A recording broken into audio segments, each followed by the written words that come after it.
roll call, anyone? I've got the roll call, and we have all received the information from John Kerry that he won't be here. Yeah. Okay, any changes to the agenda? I've got a couple items. One, I think we need a follow-up discussion on the Finance Committee from the study session. I don't know where we're at on that one, so I'll put that one in under the first item under 5.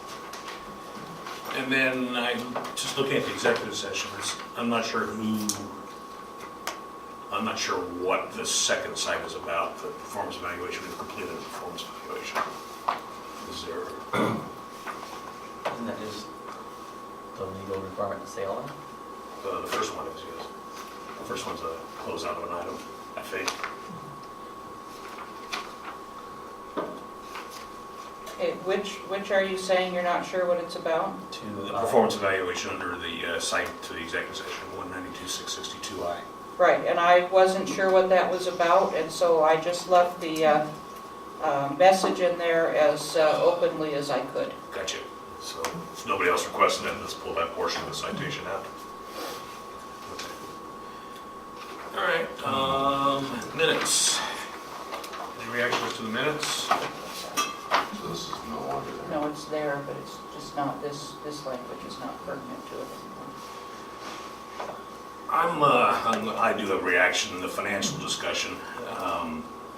It appears that we extract some conversation and not others. I'd really like to see, I thought we've got to the point where we're doing summary minutes. And this and even more so on the study session minutes are anything but summary.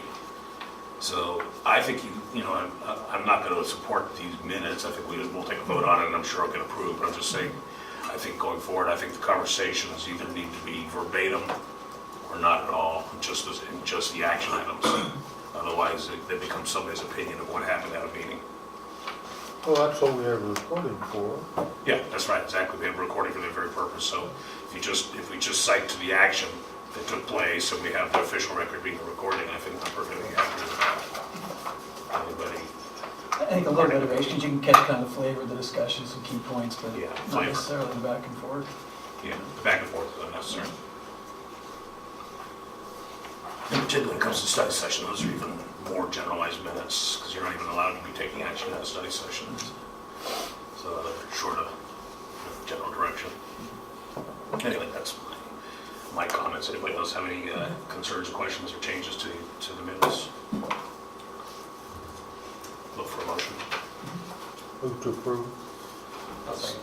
Okay, we have a motion, a second, all in favor? Aye. Opposed? 1. Okay. Who seconded these? I did. I did. Thank you. Am I assuming that your motion was both sets of minutes? Yes, yes. Okay.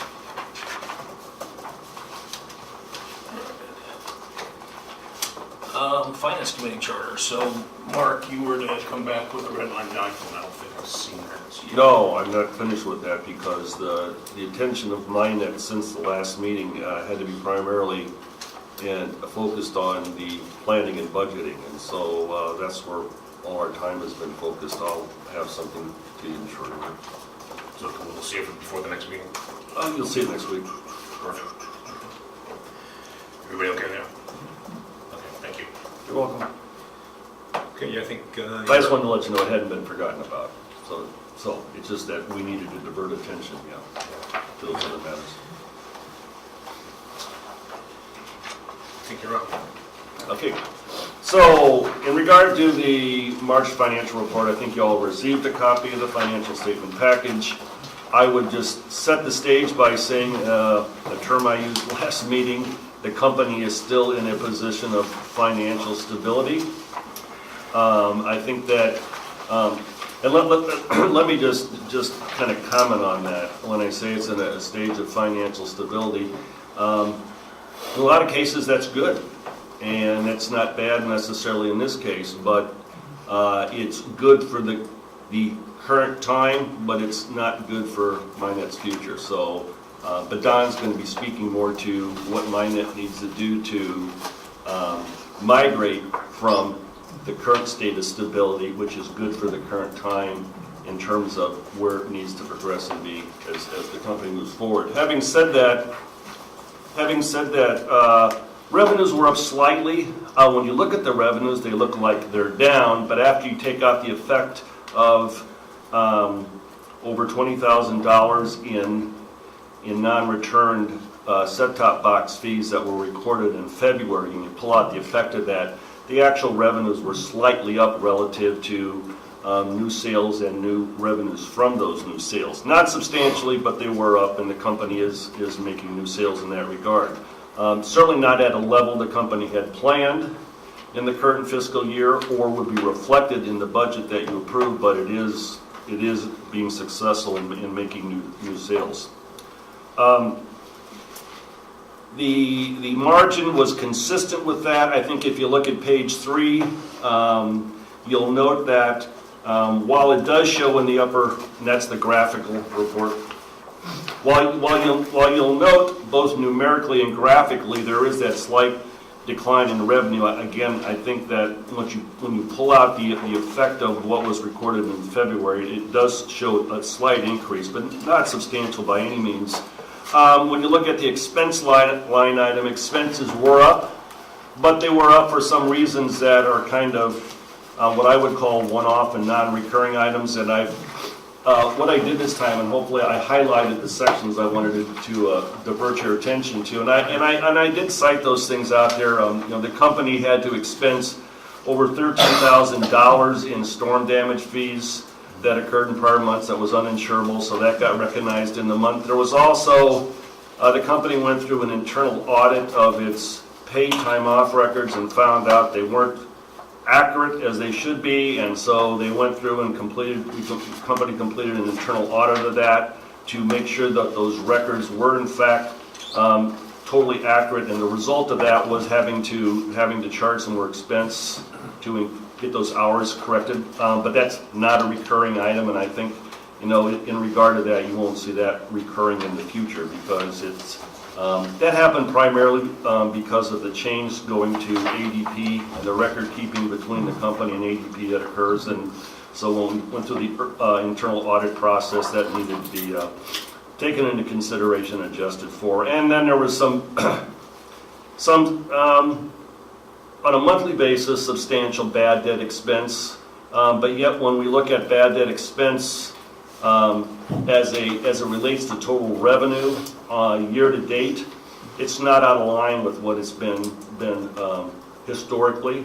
It's just that in the month of March there seemed to be a spike, if you will, in bad debt expense relative to what it was in other months. But when you look at the year to date longer period of time, what the company is experiencing relative to non-payments and its services isn't really any greater than the experience it has been historically. I can tell you that the company is internally employing good collection procedures, and every attempt and every strategy and tactic it can take to make collections on those accounts, and then at a point in time when it determines it has exhausted its ability internally, it turns it over to the outside collection agency appropriately. So I don't have any concerns about that. It's just that in the month of March there was an unusually high experience of bad debt expense. So those three items in and of themselves kind of caused expenses to spike up in the month of March more than we would have seen, on average in the month operating expense wise. And as a result, the operating income was less than the company had anticipated, and it was less than what you've seen in prior months. Again, I don't think that, barring any other unforeseen operating expense increases in May or June, that we'll experience that throughout the remainder of the fiscal year. At least we're not aware of any at this particular point in time. I will say though that the operating expenses, I think, are being appropriately managed at the company.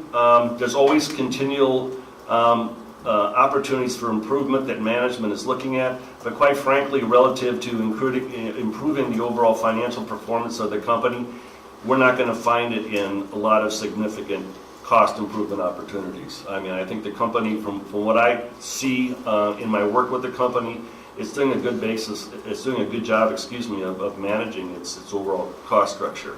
The key to success is going to be the company's ability to grow its existing business to the extent it can, and that the market has available for it, and then look for other opportunities to augment its business with other services to really create a lot greater value for the organization, not only in terms of its ability to ultimately fully fund its debt service, but to create the greatest maximum amount of value for the company itself and for the cities as well. So the cash position is strong. We've not done a final analysis regarding how much cash will be available for the upcoming semi-annual debt payments. I can honestly tell you it's not going to be a full funding, but I think that it will be a substantial contribution to that payment funding. Mark, when can we make that analysis available to the rest of the board? Oh, I think next week. I mean, we're to the end of end of April right now, and so we have, we're in the first part of May. I would be comfortable looking at what we foresee in the month of May and doing an analysis next week and sending it out to you. Thank you. Yeah. And the financial position of the company remains to be strong. I mean, there's nothing that is of concern. Again, I think, fortunately, MINET, relative to its business today, is in a stable position. Regrettably, that stability is not sufficient for its future. And that's what I think Don's going to speak more to later on. So with that in mind, that ends my comments. If any of you have any questions relative to things you noticed in the statement package I haven't commented on, you can ask me now, or you can always contact me at will after the meeting. Questions? Okay, thank you. You're welcome. And your reports. Alrighty, so last time I detailed some efforts to gain new customers. Hang on. Did we skip over? We have bond reimbursements and updated budget calendar next. If I assume that the bond reimbursement conversation would take place with the agenda item, did you want to spend some time talking about what that twice? I'm just looking at the, bond reimbursements, I think David's point is the conversation will occur in item 6. item 6, Yeah, okay. exactly. And then the updated budget calendar? And there was nothing really on that. Is so- there any changes to the update? No, I mean, I send you out the revised budget calendar as I indicated. The only change I made was the removal of the participation of the finance committee as we discussed previously. Other than that, and then, to David's desire, I tried to place the meetings as close to the points in the months of May and June that they occurred last year, which is reflected in that. Other than that, there's no changes. Have we gotten this out to the budget committee members? I know one of them asked me about it and haven't And- received anything yet. Asked me last night as well. We needed to have the final okay from the board and we'll send it out. Okay. Yep. The board finally is okay with the, do we need to act on this budget calendar, or is it? You looking for an action on the budget calendar? Is that what you're doing? Consensus would be fine. Everybody good with the budget calendar? Okay. So we can send it out today. Yeah. Thank you very much. Okay, Jason. The campaigns I explained last time, one was a door knocking campaign. It would affect about 2,200 non-customers or former customers. We also did direct calling. The door knocking, we're wrapping up hopefully next week. We had some illnesses and our direct salesperson was in an accident, so he has been out for a little bit. As far as the phone stats, I targeted customers with cable only, phone only, or cable and phone only. The reason I did this is there should be an easy upgrade to the data product, which is our best revenue stream. And also, a lot of times on these, you wouldn't have to roll a truck. Hopefully we've had it before, we can provision the same day. The stats are below. They're broken up by cable only, phone only, cable phone only. We actually did really well on these. I wasn't surprised because it's a pretty easy sell, internet, but I was surprised at how many people didn't have computers. I thought, there's a lot of people who just don't have computers. But the stats are there. If you have any questions, let me know. Last month we gained 47 new net customers, which is pretty well considered the time of the year. And the triple play was better than we anticipated. We actually ran out of boxes, and we found out the lead time on boxes is a ways. Could be like 12 weeks. Yeah, it could be a while. So we shifted focus from the triple play to a phone and internet option, $40 for a basic phone line and the internet. The triple plays, we're taking a waiting list. We're getting people ready. If they're interested in it, we'll get them taken care of when we get those back. It looks like maybe, did we get a direct answer? August, maybe? Those boxes? Yeah. I don't think we have an actual We don't have an actual, solid yeah. answer on it yet. But We're looking potentially- for a short-term feed of some boxes Yeah. that are a little more expensive than we anticipated to get them that quickly. And then we're looking to get into a regular fulfillment cycle so that we're not behind the curve on this. But customers who do come in and ask for it, we adjust their billing and give them as equal as we can to the triple play. So anyone who comes in, they're getting that price, they're getting almost equal to with the triple play, so they've been happy. There hasn't been any complaints so far. So, and that's all I have.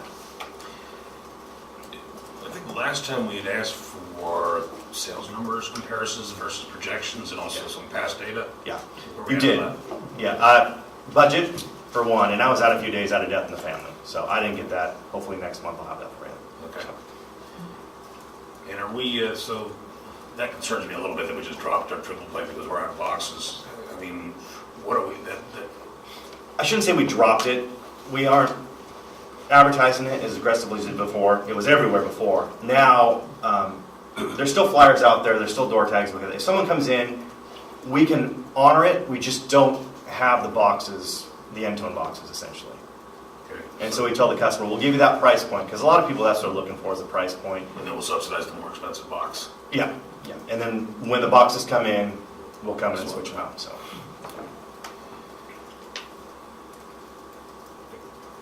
Any other questions? Questions on the sales report? You think? Thanks. That would be you, PJ. PJ. Yep. Okay, so I got a few things on here. One is we've kind of done a reboot on the upselling for the field techs. Jason came out and had a meeting with the guys and talked to them about upselling, and so we're kind of starting to focus on that a little bit more. We hired on a replacement for one of our field technicians who turned in a notice and has left, so we've got a replacement there. And then I had several projects that I was just going to report on. The new Monmouth Police Department is going really well. We've got data, plain old telephone service in there now and active, ready to go. We've got continuity from the patch panel at MPL all the way through to the new police department. So it's kind of at the point where it's county IT to set up the equipment, and then they should be good to go. I think they're looking to move into the 17th of this month, and Jerry and I have kind of put that aside to be available to actually move the phone system over at that point in time. I've got FCR on here, the call center. That one we've also got continuity straight through from MINET all the way to the building. We're waiting on them to permanently set their racks, and then we're going to make entry into the building with the fiber and terminate it for them, and that one should be up and running. I've got River Place on here just to kind of mention that both of the businesses out front, we've got those two installed. They're up and going, as well as the car wash a little farther down in. In-tone boxes, that, like Jason mentioned, we went through a couple of weeks of putting those out into the field as quickly as we could and kind of evaluating, one, how they're working, and two, how the install process goes. And there's little kinks that we're working out in that, but we've got all those out. And then we've got BPA on here, both of our names mentioned. I added that to your. Okay, what I know of that is that I think we're currently waiting on a response from BPA for a proposal to. If the board is not aware, and I'd be surprised if you were, because I wasn't made aware of this until sometime about a month back in the March time frame, that Bonneville Power is replacing and or resetting their entire pole span between Eugene and Salem, or is it Albany and Salem, one or the other? It's Albany Corvallis, something like that. And MINET is riding from the BPA substation to its LS connection in West Salem on the Bonneville Power poles. At the time that they start this project, and I believe this project is slated to start at the end of July or first part of August, we will be required to pull our fiber off of those poles while they replace them and reset them, and we're negotiating with the contractor that BPA has entered into an agreement with to do the replacement or resetting of poles, to do our transfer of our fiber off and then back on to these poles. Hopefully it'll occur without an interruption of service. The expense is going to be very significant. Once we have that, we'll be plugging that into our 15-16 budget, because it's a real expense that we'll really have to incur. But I wanted the board to be aware that that is coming down the pipe. Apparently this had been discussed for a year and a half or more ago, but I can't find any, certainly it hasn't been discussed with MINET that I'm aware of, and I can't find any record of it being discussed with MINET, but it is a reality that MINET faces in the next fiscal year. So I wanted you to be aware that project is also on the table.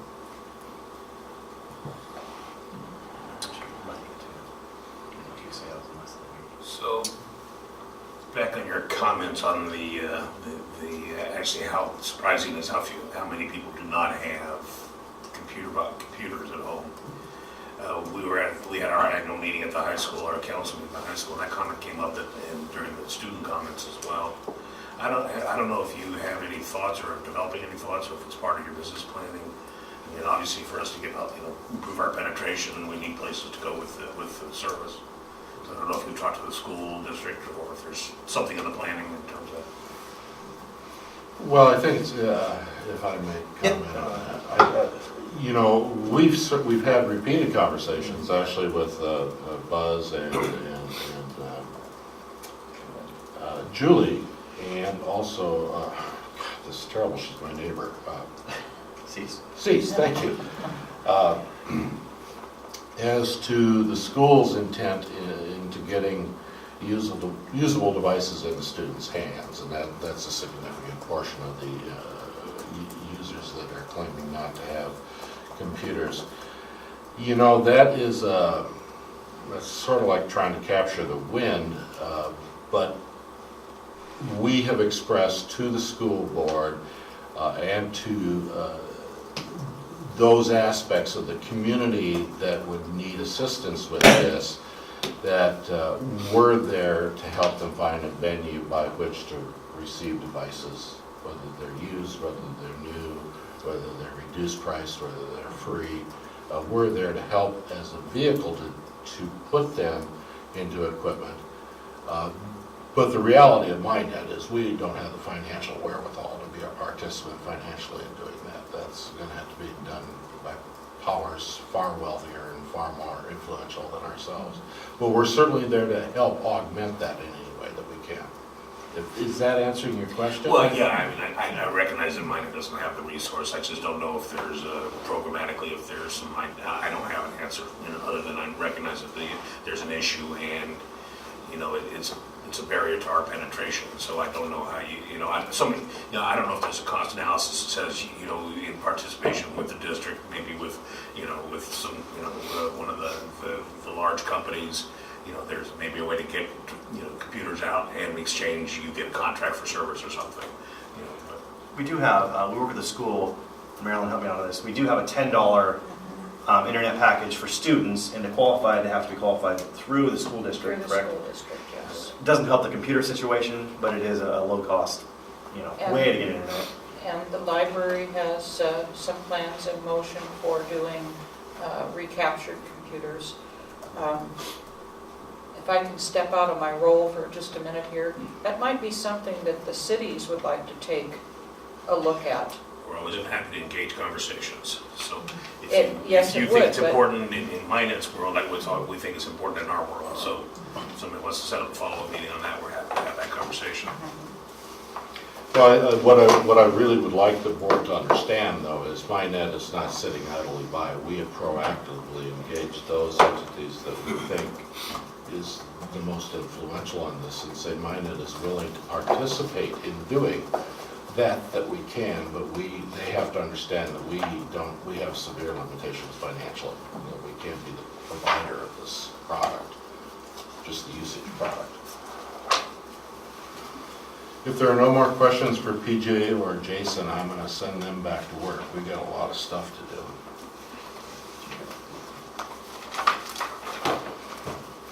Thank you. Thank you. Thank you.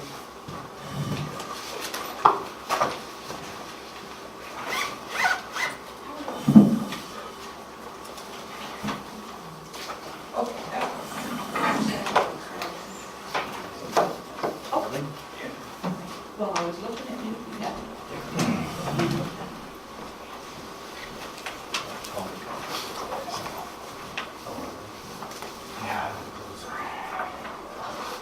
We don't have Spock at the end of ours. Is that the, do you see the front? Yeah, you can see it right there. Up on the podium. Yes.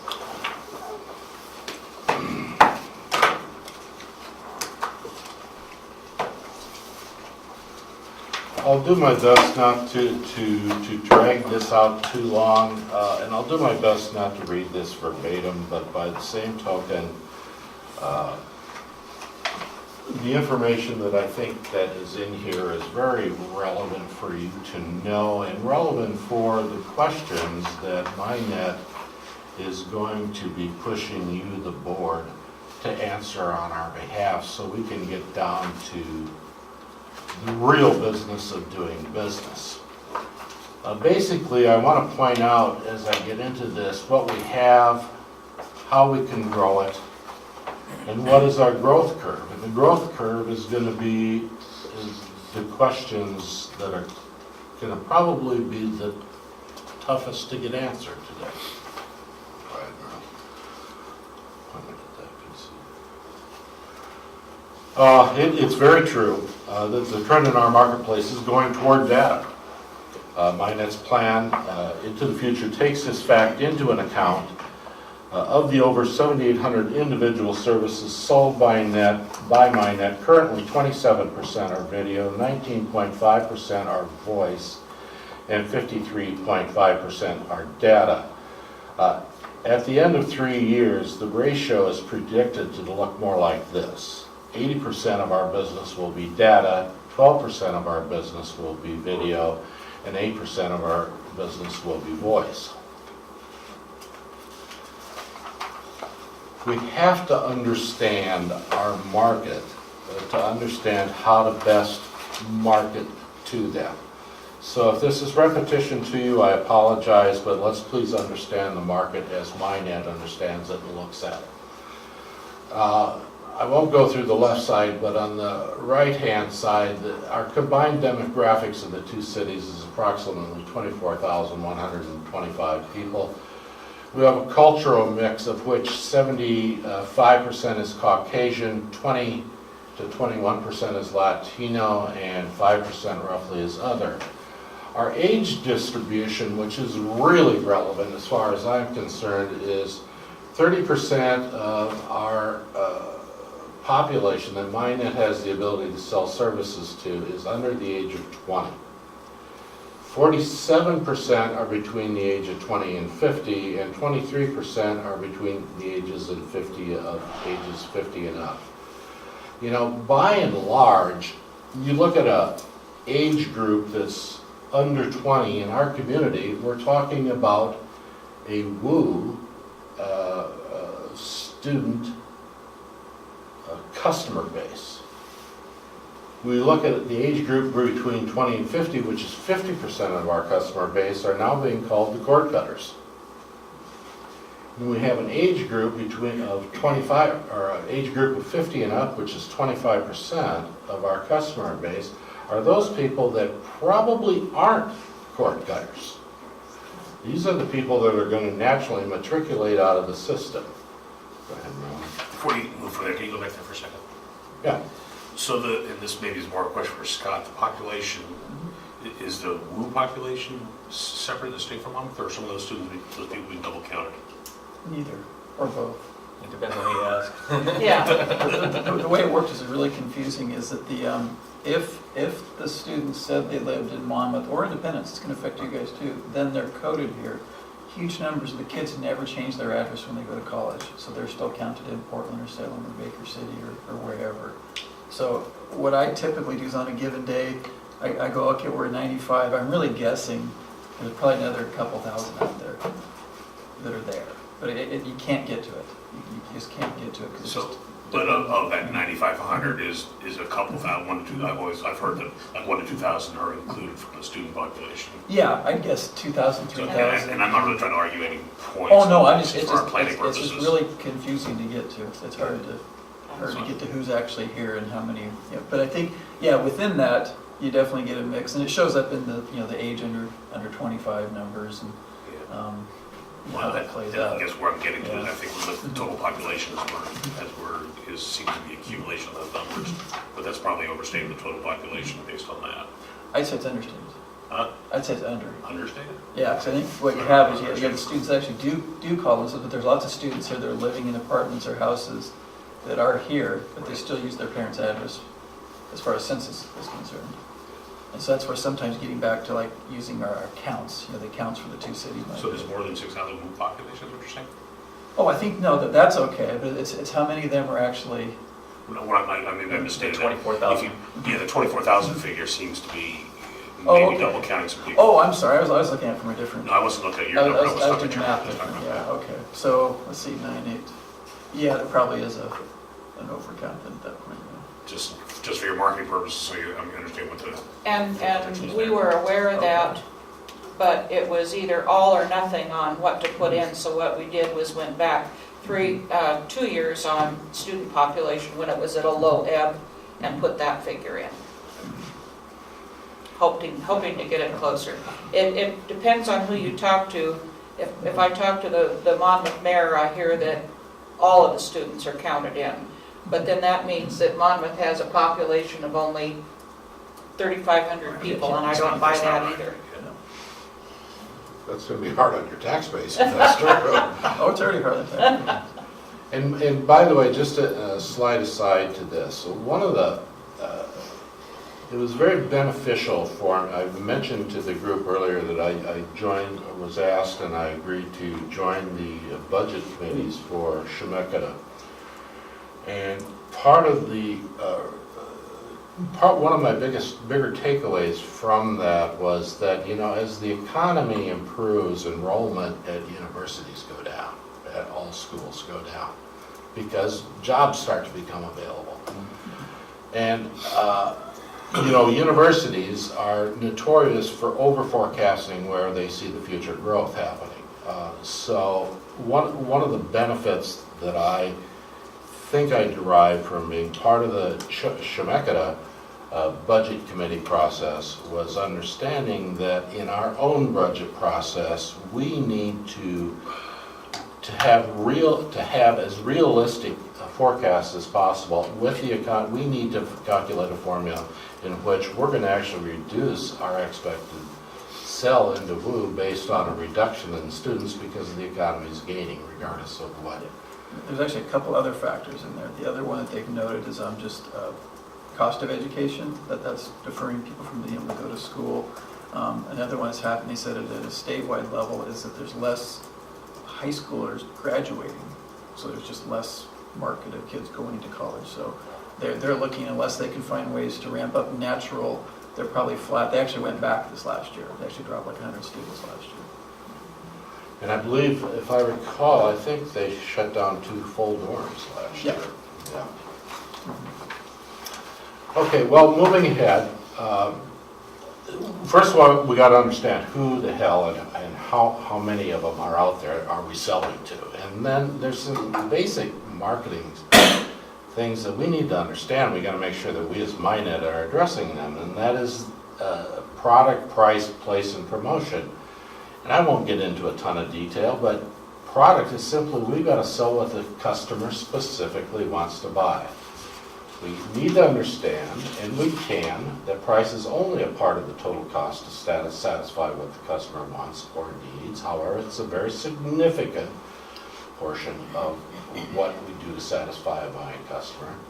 Promotion, this can include advertising, public relations, personal selling, viral advertising, and any form of communication between the organization and the consumer. And the place, which is interestingly, obviously so, the place is becoming less relevant. Convenience takes into account the ease of buying the product, finding the product, finding the information about our product, and several other factors. And this all plays very tightly into why we're putting so much effort into building a very customer interactive website. Our distribution of services is fairly self-explanatory. Now, growth. MINET is anticipating measurable growth over the next 3 years. This new growth will come from wrestling market share away from our competitors, from an expanding commercial market, from advances in the surrounding areas, and from community growth, which we will be modestly estimating at 2.5% over the next 3 years. We do face at MINET some limiting factors, some of which are imposed by this board, on us by this board, such as space and staff restrictions. That's what I'm referring to there. So there is emphasis being placed on inbound marketing and upselling. New customers derived in this way are manageable by the current staff size. But MINET is also organizing focus groups which will assist us in developing customer personas.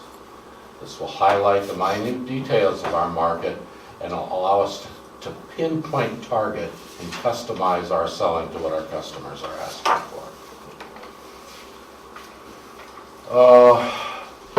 Here's 2 pages of those items that we are entering into to market to our potential and buildable potential customer base. I won't go through them item by item, but Marilyn has asked me to let her highlight a couple of them.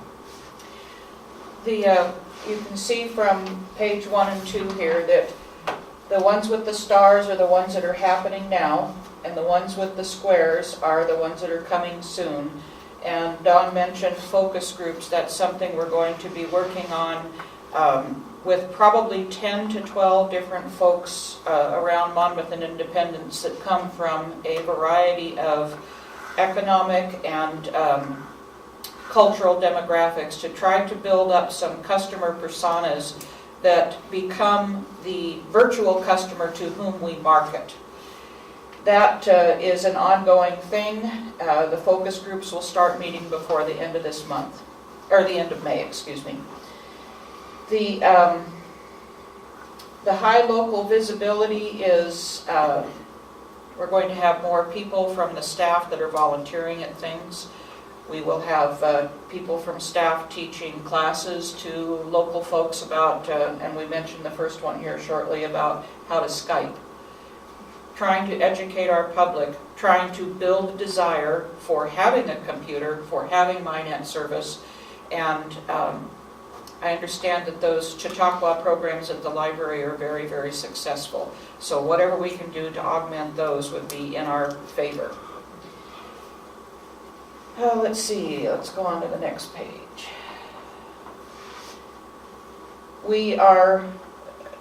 Do we know what pre-roll, post-roll advertising is?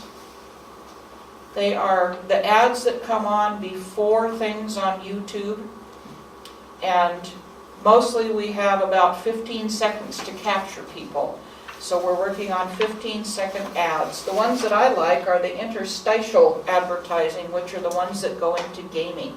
Because before you get from level A to level B in a game, sometimes there's an ad, and how appropriate that it would be MINET that you could say, gosh, this would go so much faster if you had 100 meg. And then there is one that the technology events will be working with both cities on, and I understand from the presentation at the high school on Tuesday that there are some things that Independence is working on with Technology Association of Oregon. What a great partnership that is. And then there is an item called Test Drive 75.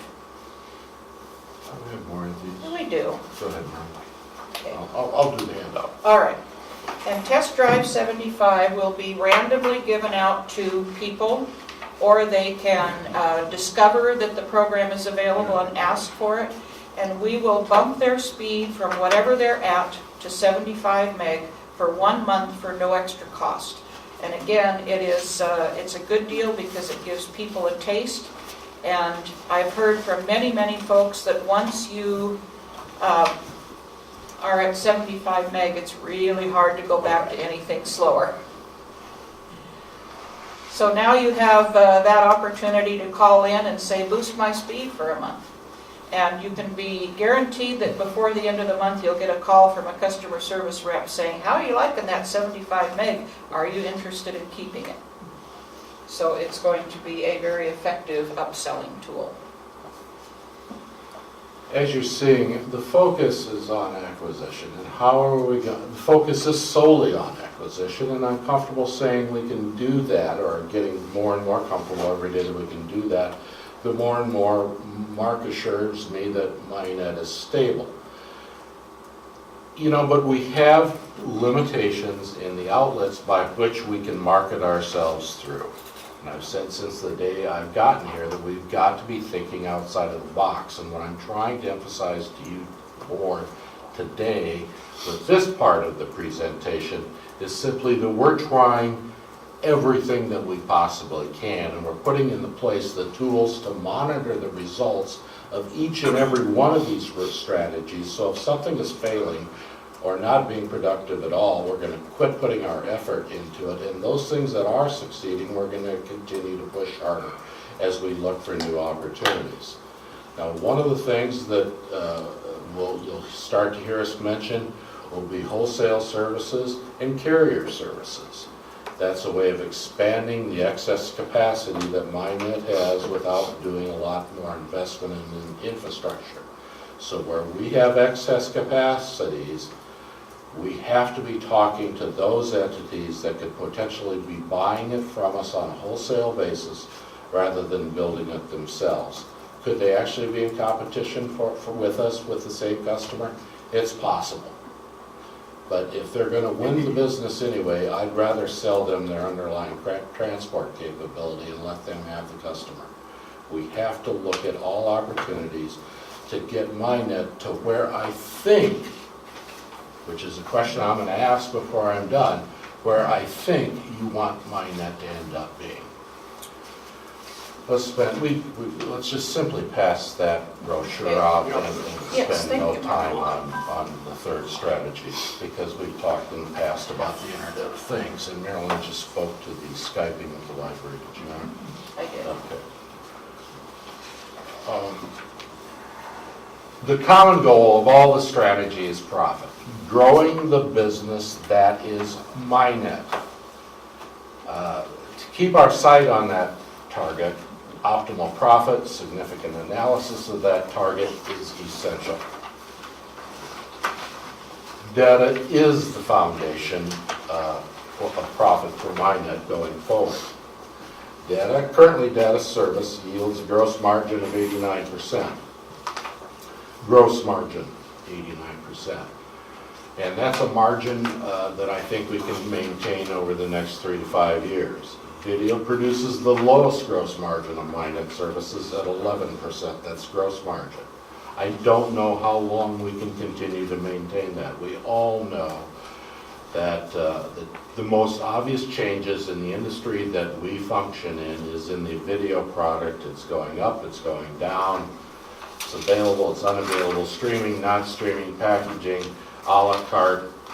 We just have to be nimble enough to ride that storm out, because if you think back, we still have 23% of our customer base which are not logical cord cutters. There's still a very significant portion of those people paying MINET's bills, so we have to continue to serve them. How long we can maintain profitability in that is something we need to be addressing on a quarterly basis. At least that was the intent of the Financial Committee before it devolved was to review MINET's gross margin on our profits on a quarterly basis. Voice is a diminishing market as cell phones replace landlines, and our gross margin on that, unfortunately, is pretty high at 70%, but it is a diminishing marketplace. However, we are continuing to grow our voice sales and will be forecasting some growth into the next 3 years of voice sales. And we're doing so not because we need to find some place to find some money to make the financials look better.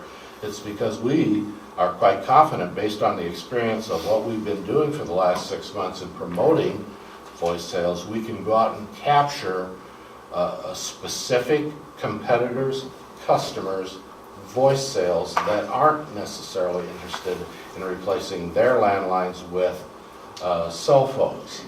Now, will they matriculate out? Sure they will, but not for a while yet, so we need to go get that profit while it's still available to us. But we're focusing on one specific competitor for that with some success. The math, dollars under consideration. A video customer purchases expanded basic and pays $63 a month, and MINET makes roughly $6.93 a month off of that $63 bill that we send to that customer. A data purchase, a customer purchased 30 megs for $40 a month, and MINET makes $35.60.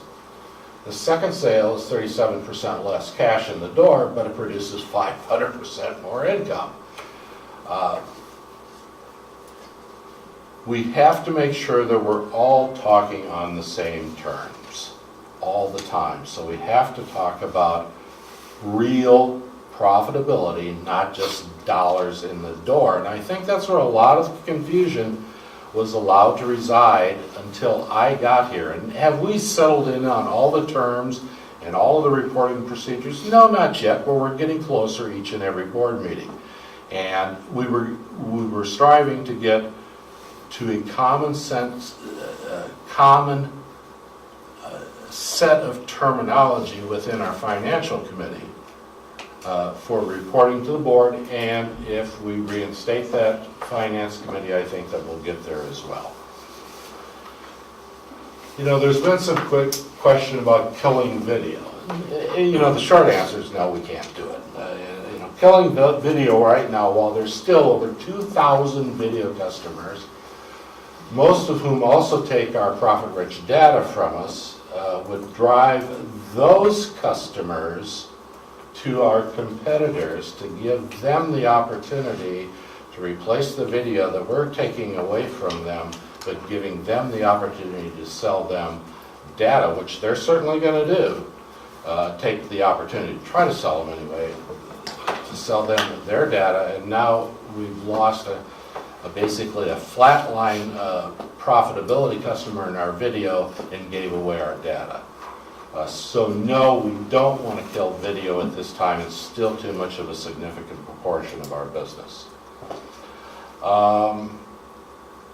And we'll keep video and let it shrink naturally. Let's move on. Churn's still another significant portion of doing business. From September 2013 to date, churn has been well managed at MINET. We enjoy a churn rate of between 6 and 7%. And in comparison to the industry average, if you look at Comcast is not a good example because they have the world's worst customer service, and their churn is somewhere in the 20s. But the industry average is about 13%. The churn is in part managed by Keep Connected program for our students over at WU for a small monthly fee to keep their accounts active. They might even return in the fall to a higher data rate, but focused summer marketing campaigns, which is not focused on the WU students, but focused on the rest of the market that we don't have the seasonal on and off aspect affecting our budget occurring from, should allow us to get even tighter control on our mitigate our churn even lower yet. The recast business plan. We're kind of getting into what is a little more difficult part of this presentation, but probably the most relevant. The intent from the very beginning was to get the recast business plan into the hands of the Finance Committee. They would bring pertinent questions to bear to refine the plan. After thorough study, the Finance Committee would make recommendations to the board. But as we're all aware, the Finance Committee is currently offline. MINET continues to work on the recast business plan in spite of the current Finance Committee hiatus. The intervening time is not being wasted. The plan continues to mature. When the Finance Committee is back in place, the recast business plan will be even more three-dimensional.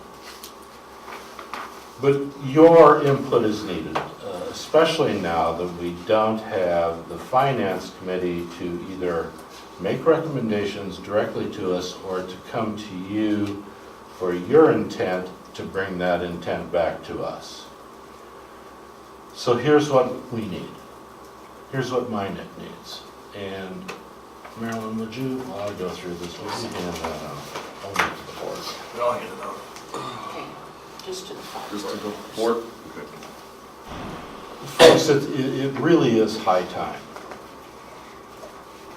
that MINET fully understands the end game expectation of you, the board, for MINET.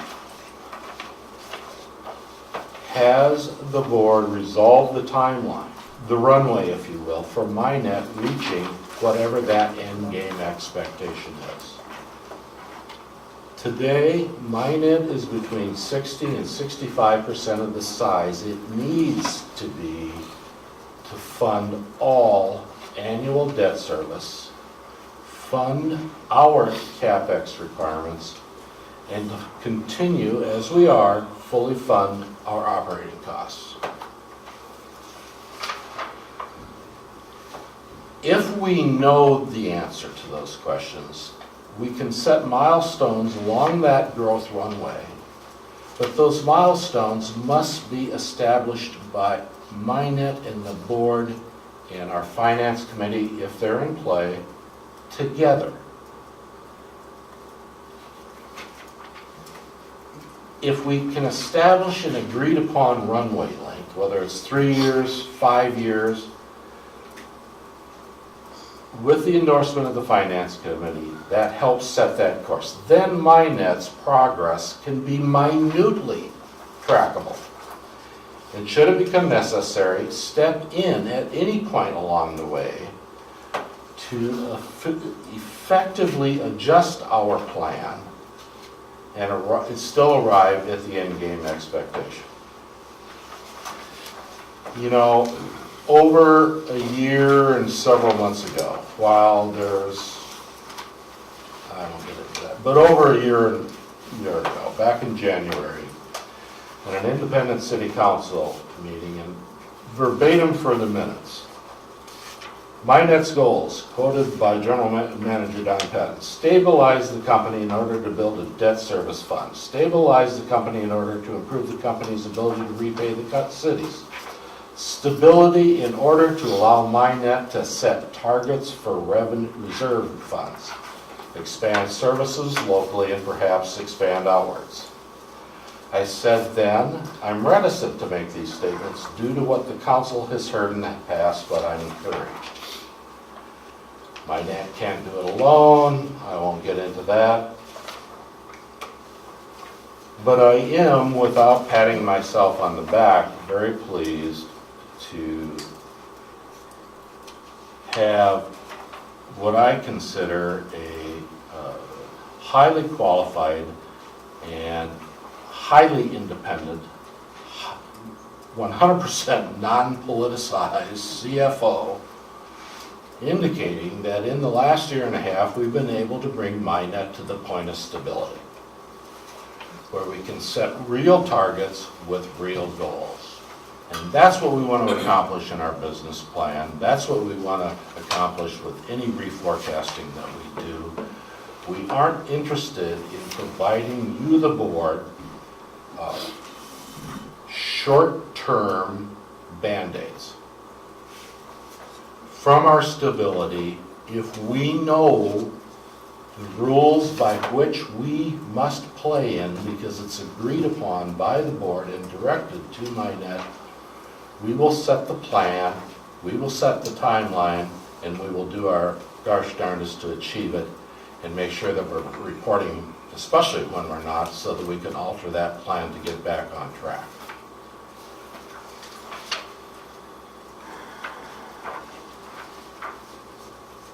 I'm not going to get into the, our time, what is our time?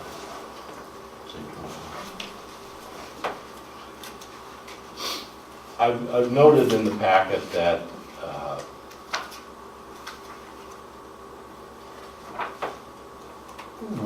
and Mark has noted it as well, is that we don't have any, we aren't kidding ourselves that our core products, and in the more detailed handout I gave to you as it relates to that, are the salvation for MINET.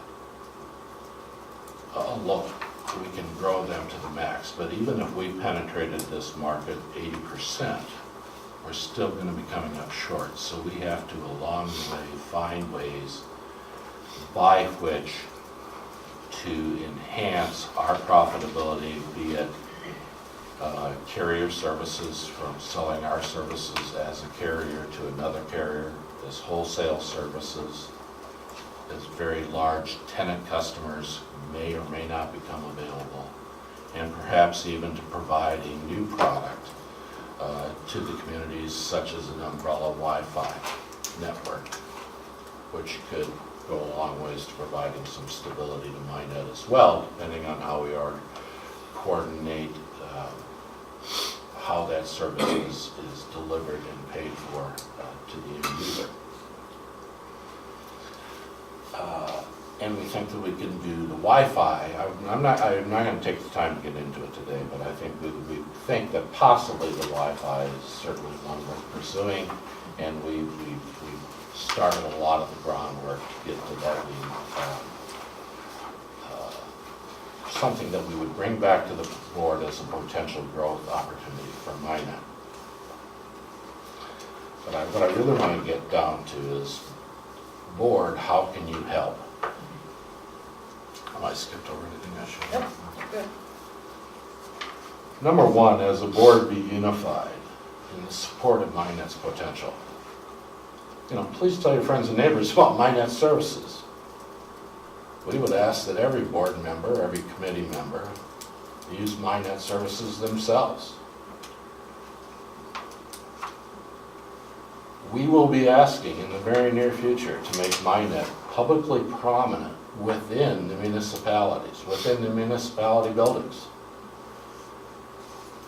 Please encourage city participation in a Wi-Fi project if we find that that's feasible. Participate in MINET's community education opportunities. When you choose to speak about MINET, do so favorably. This is Maryland's. Recruit 10 people for the test drive, 75, I love that. And keep helping us. I can't stress enough, for MINET to have a very high level of confidence in our recast budget, we need to have you as individual board members respond to our questions in the MINET Moving Forward document that I've handed out. We need to know how long is the appetite, how long is the runway, and once that is established, can you and MINET have confidence in that response? Share with us what your end game is. And I realize that could take some executive session to do so. It could take you going back to your respective city councils to consult them in providing us what is the appetite, what is the end game for MINET. I feel that these questions must be answered for our shared credibility going forward. The Gospels according to Don Patton.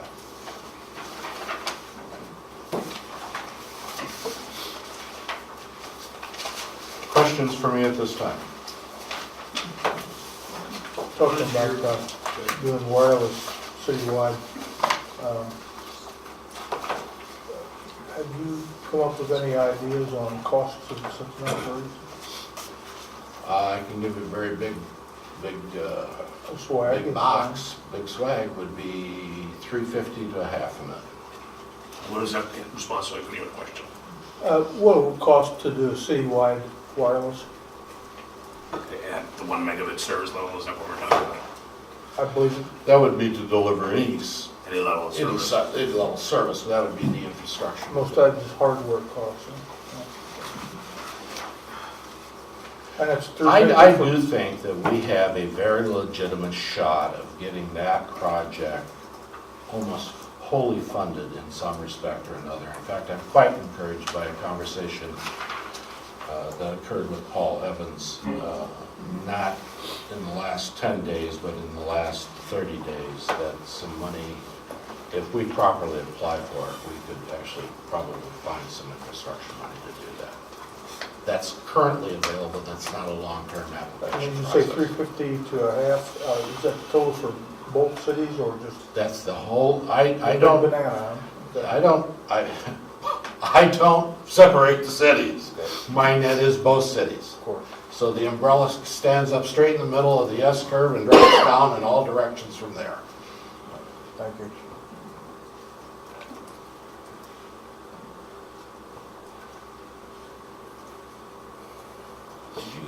Who helped put this together at this point?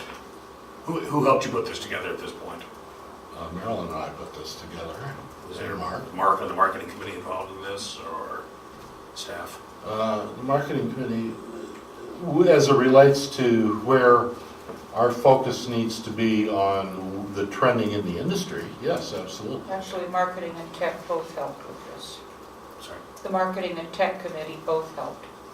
So, do you guys have the reactions? I don't want to jump into take all the airtime. Okay. So, are we getting, I mean, thank you for this presentation, and I think there's some interesting ideas in here. Will you be presenting an actual marketing plan to this group at some point, or to the marketing committee? Be presenting an actual marketing plan? With some Yes. with some numbers and some With targets, dates and so information? forth, is that what you're asking? With timelines of when we're rolling it out? Yeah, Yes. some targets and a little bit of, a little more fleshing out these thoughts, a little more focus. This is a little hard to react to because we're not just getting it now, but I think we're going to have to come back to it. Well, you'd been asking me for this, and I wanted to get it to you, and I knew that this would be the meeting to get it to you, and I gave you a heads up last meeting that my time is going to be concentrated on getting this to you. And in the interim, the discombobulation of the Finance Committee, Mark and my's conversation brought it to the point where I said, this is the correct opportunity for me to quit dancing around, you know, on top of this dime and say, hey, look, board, you got to give us direction, clear direction, so that when we bring back to you a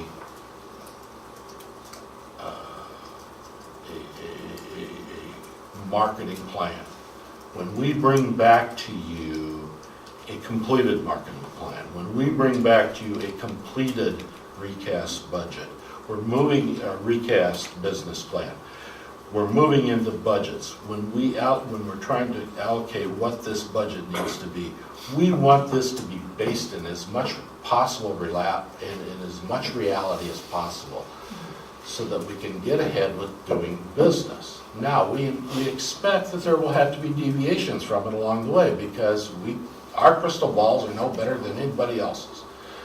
But if we start at the beginning, dealing with reality, dealing with agreed upon expectations, that, hey, MINET, we realize that, you know, there's going to be some shortfalls in these debt payments for another 3, 4, 5 years. We can live with that, but tell us where we're going to be at in 1 year. Tell us where we're going to be at in 2 years. But we don't know what the expectations really are. Let's get them cut in stone so that we can develop plans by which we can produce from.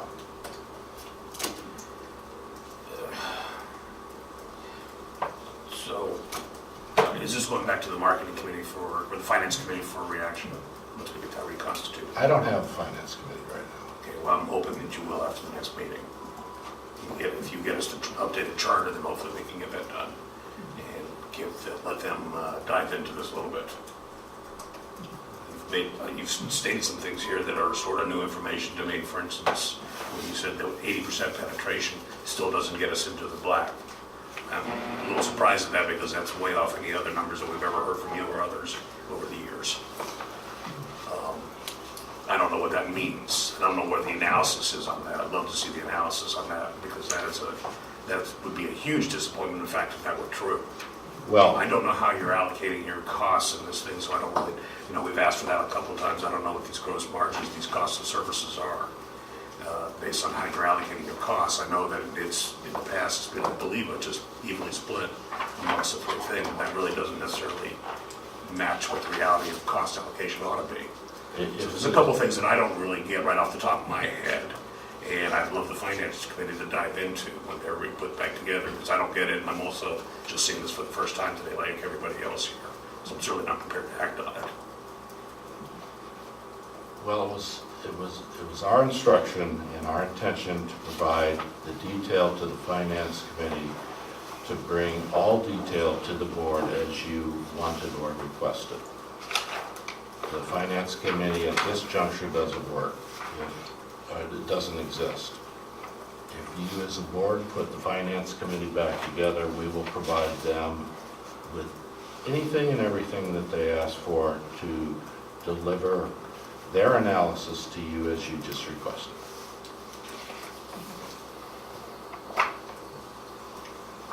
With all due respect to the board, I think what Don's trying to communicate is, and I would invite you not to mire down in the weeds, so to speak, but we've done a set of analyses financially relative to what we're talking about here in terms of the current market potential within the market Don described in regard to growing MINET's existing business. And under the best of circumstances, it cannot grow itself to a sufficient business side financially to come close to funding the investment originally made in MINET and the corresponding debt under the best of circumstances. And so therefore it means staying on that path solely is not going to accomplish the expectation, if it is the expectation alone, for MINET to fully fund its debt, not with the business it currently operates today under the best of forecasted conditions, which means that it needs to expand itself, as Don indicated, outside of that pathway onto other tangential pathways of new business opportunities.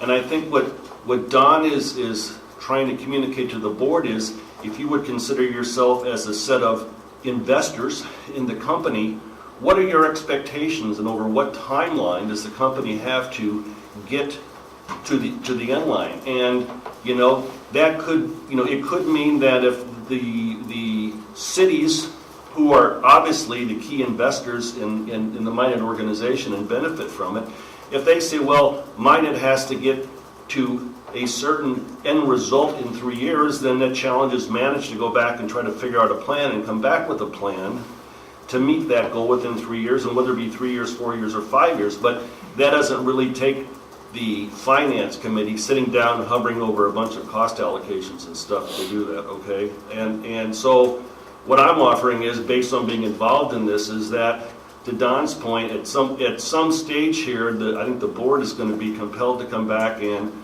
try to understand how much time frame it can allow management of MINET to get to what the set of expectations need to be in terms of increasing the value of the company, and whether the sole expectation of that is to just fund fully the debt service requirements, or it's some greater value to the communities as a result of that.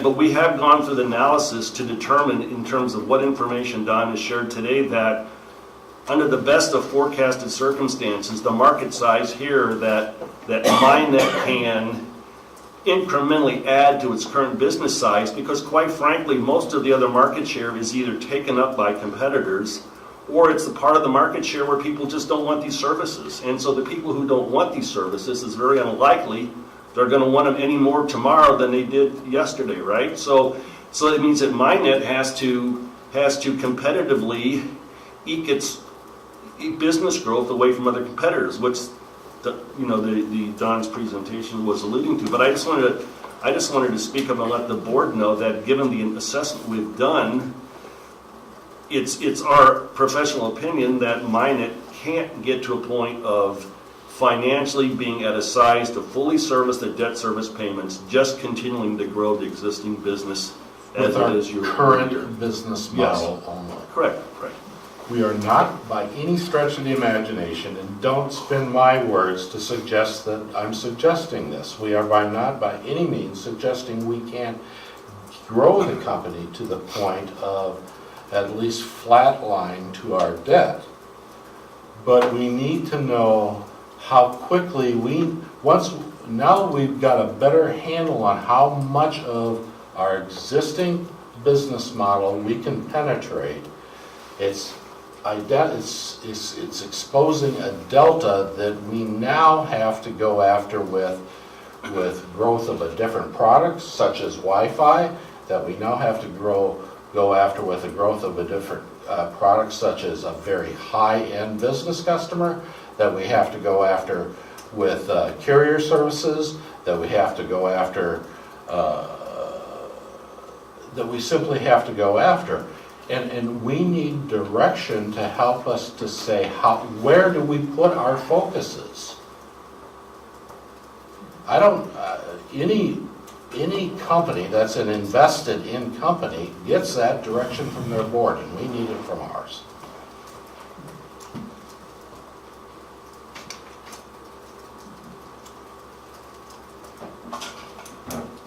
I guess I'll throw one out. I think in some cases it's kind of iterative, because I think we've been looking for realistic numbers, and that really is the foundation for where we're heading. Because I could say right now I want you leveled up and making debt payments within a year. I know it's not going to happen, so I don't think that's much of a goal. I think we need to see something you guys put together as best as possible, a good, realistic plan, and then we can react to it. We can take it back to our city councils and let them react to that. I don't think it works for us just to kind of impose a goal. I think it's where, under the current model, where do you think you can be? And then we start talking about those other ideas for, other avenues, and then what that would take to accomplish those. Would it be fair to ask the board that if we produced these scenarios that you described, that we could then in turn expect a response as to A, B, or C is what you've got to live with that? Yeah, it's like if you guys laid out like all the things you are doing and where you think you get to that penetration realistically with customer acquisition, would that be 1 year, 2 year, 3 year, whatever, then we can, I think, respond to that and say, okay, then there's questions on that. One could be thrown out, well, what would it take to accelerate? And then you could come back and say, I need another marketing person. And then we can go, well, okay, what would that cost versus the output from that? We can have those discussions. But I think really where we've been, and has been lacking for a long time is a good realistic approach. You guys are way better than where we used to be. And so I'd like to see, thank you, you're pretty much there. I think you probably lay out a good path, maybe a multi-year path to where you think this is all heading. And then we could have those discussions about ways to bend the curve. And we are in process of working through those things. But I think there's also the question of, even with that in mind, how much time tolerance either this board or the cities themselves have. Because quite frankly, I'm not going to be surprised if we're talking about 5 years.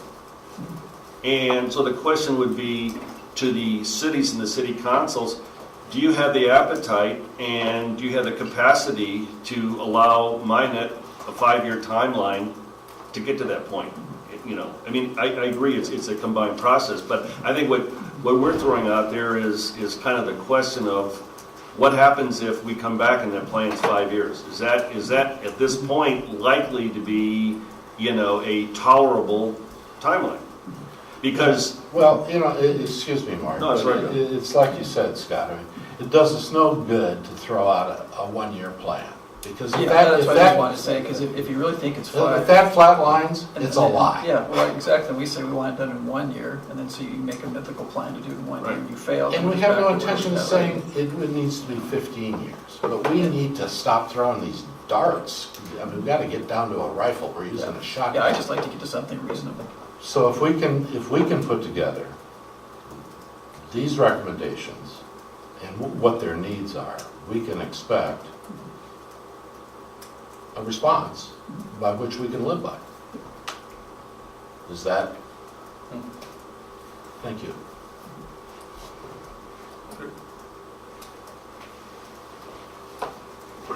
What did you just get concurrence for? I don't even know. What is it you think you heard that you got more concurrence for? Well, I believe that we're going to put together at least 2, perhaps 3, could be even as many as 4 scenarios by which we're forecasting. Let's answer, can we answer one question? Is it MINET's unequivocal goal to get this thing 100% self-supporting? Is that its number one and unequivocal goal? That's your baseline. Yeah, sure, Okay. that's where we'd like it to be, Okay, and that's a very. that's our That's baseline. where we'd like it to be. I think everyone desires it to be more than that, but that's the, And then I think the realistic side comes in. If it's not quite there, it's going to take a little longer, then we have to adapt and react to that. But yeah, I think the idea for MINET from day one is that it was going to cover all its costs. Then we're going to answer David's question, we're going to put together our scenarios going, finding where we think the most realistic baseline point is, and work it either forwards or backwards from there. So I'm going to throw another option for you to consider. I've been throwing this out of my council a little bit. You may find this helpful, not hurtful. I think you might want to consider an approach that also says that there's a purchase service model from the cities. Right now, you're taking loans from the 2 cities to subsidize your payments for debt service. I think you're starting to explore area-wide Wi-Fi. I think you may want to explore area-wide low-end fiber for even an enhanced reason. Basically, if you put 100% fiber out to everybody in this community, well, and you just put it out at a low delivery speed, odds are they're going to be calling you up and wanting to, at some point, a good portion of those folks are going to be wanting to upgrade that service. So perhaps the cities together, and we have not had this discussion, but just another option to consider is that we buy a base level of service, and that way we can also justify to our own customers why we're putting money into the system, separate and apart from money. That's a thought. Does that make sense? Well, I genuinely appreciate that thought. What was the terminology you used for that? Purchase service model, but I Purchase just service pulled that model? out of the air, so I mean, it wasn't anything to.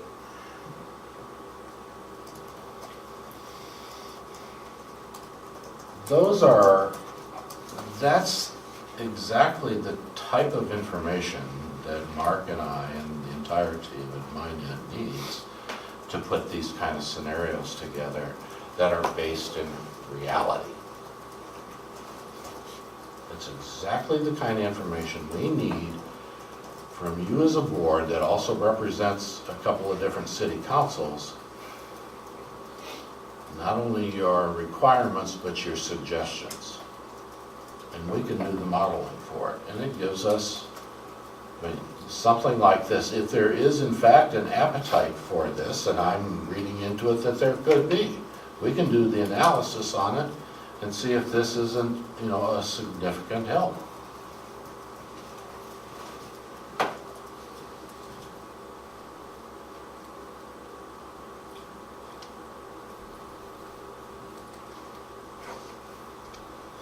Any other questions for me?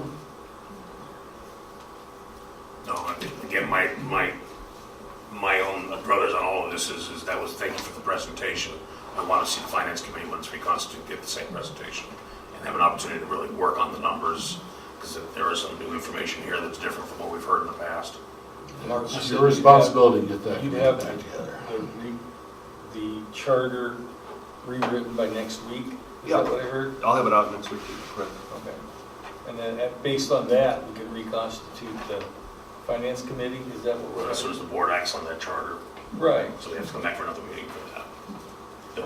Then they should be able to get back to work. I don't know if, How quickly does the board wish to act on that charter once it's made available to you? if it's consistent with what we all worked on during the study session, I think you'll probably get a pretty good consensus on that. I think everybody But by and large, I think I think we had at least a strong majority in favor of the It's outcome. hard to say how fast we want to act on it until we see how fast we get it. Well, I would guess the next meeting will be fine, so. Well, I'll have it out to you next week. How does that play, though, into the board's decision in regard to reconstituting the finance committee relative to what it believes the best appropriate membership is of that committee? I think you get the finance committee put together, and I think everybody sort of agreed that we ought to have membership, and that each city would come back with one more nomination that we consider together as a package. So we haven't done that yet, but I think the committee gets started in its job.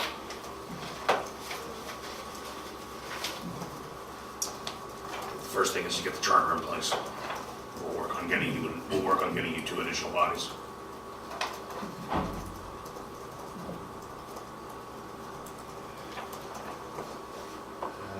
We will get that charter to you, as Mark said, within a week or less. Is that fair enough, Mark? That's fair. But I would respectfully ask that the board, once you receive it, we'll disseminate it immediately upon availability, but once you've received it, if there's going to be modifications all the way up to actual board action, which I guess would be the next board meeting, right?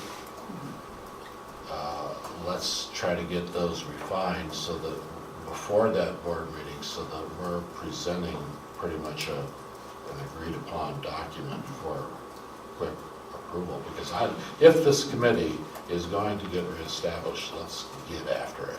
Yeah, we have to be careful with that. We can't pass around a document and look to develop consensus over email. That's a violation of the public records, the public meetings law. So that's, you can get us something, hopefully it's close to what, hopefully it's spot on to what we agreed to, and then I think you should be able to have a pretty easy action at the next board meeting. Okay?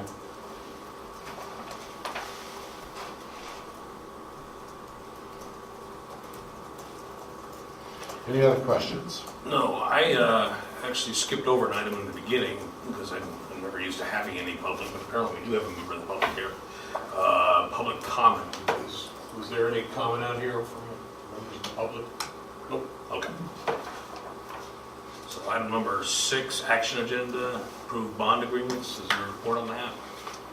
Beyond the documents in our packets. They are, they're all there, and as both city managers know, with the revisions I coordinated that through both finance directors. They reviewed and accepted those. The only comment I would make is, though, that if you recall, this request emanated out of the fact that, those original due dates set of those agreements had already been passed and missed, so we needed to, reconstitute revised due dates. So I pushed the due dates out 5 years from what they originally were.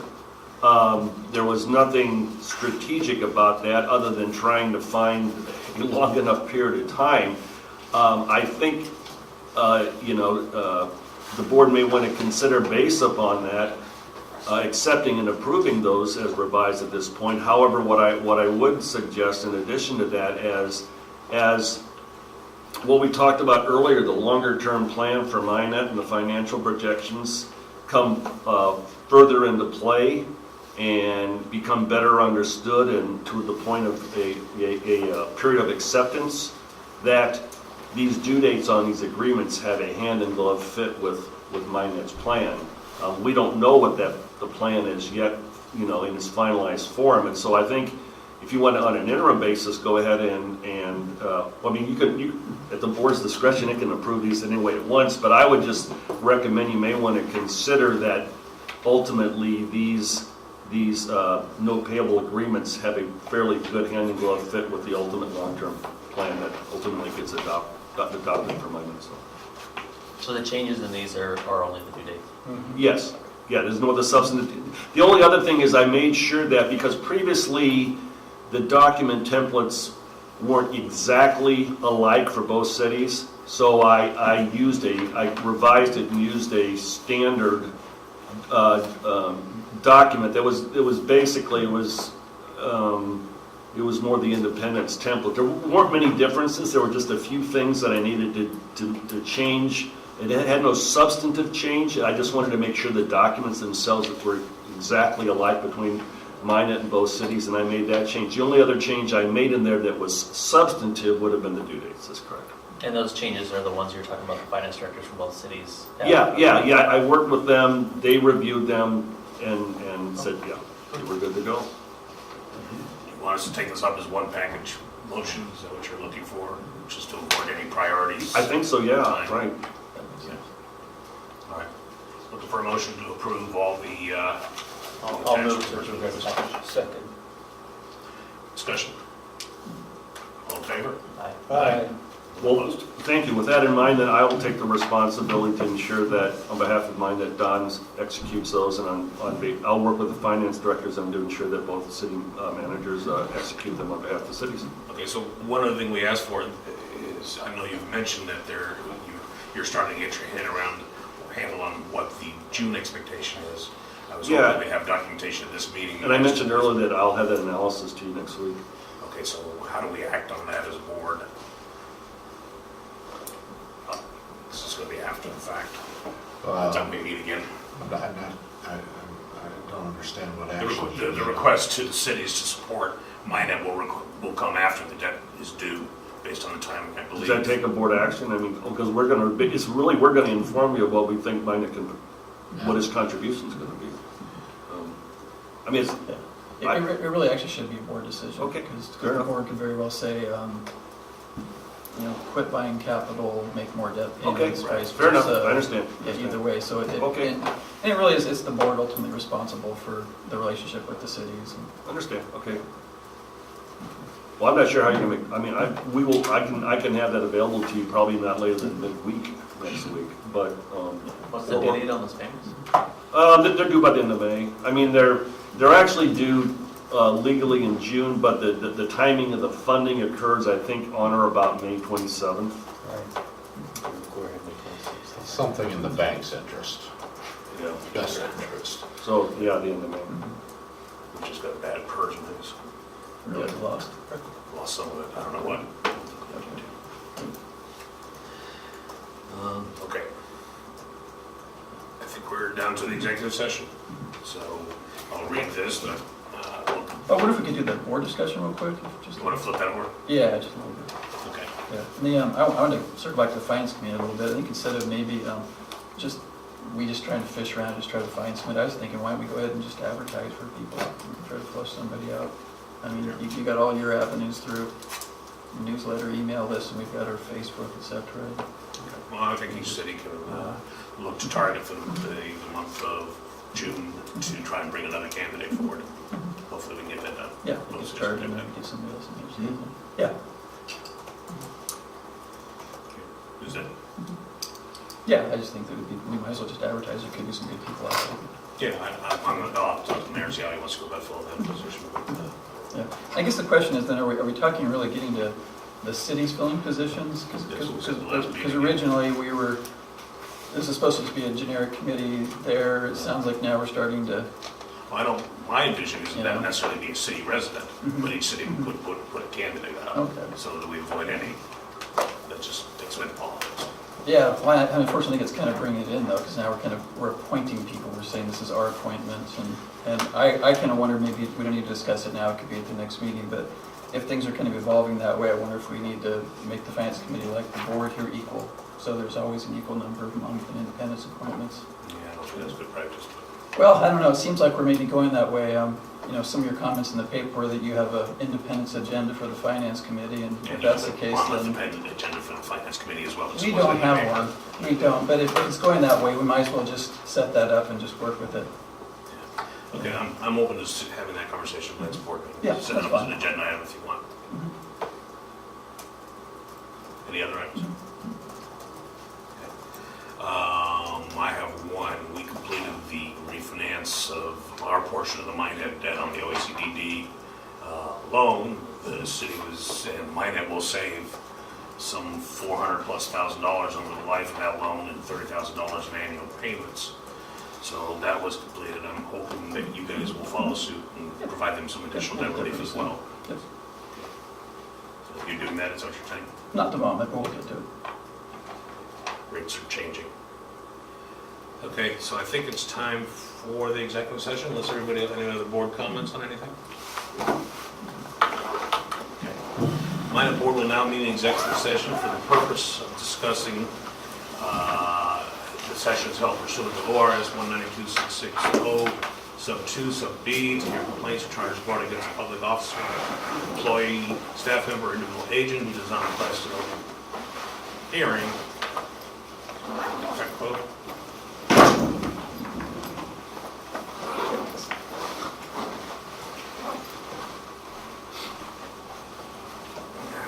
Now this, I put a couple things in here because when I did this up, I didn't know what it was for. Is this for performance evaluation? No. Sub B, sub B, the air complaints first. Yeah, I just want to make sure the language that I'm going into is correct, because I don't think that. So just as I exit, board members, you can expect two things from me the next week. The analysis and recommendation for the MINET payment contribution on the debt service, as well as the revised and updated charter for the finance committee. Thanks, Mark. Yep, thank you all.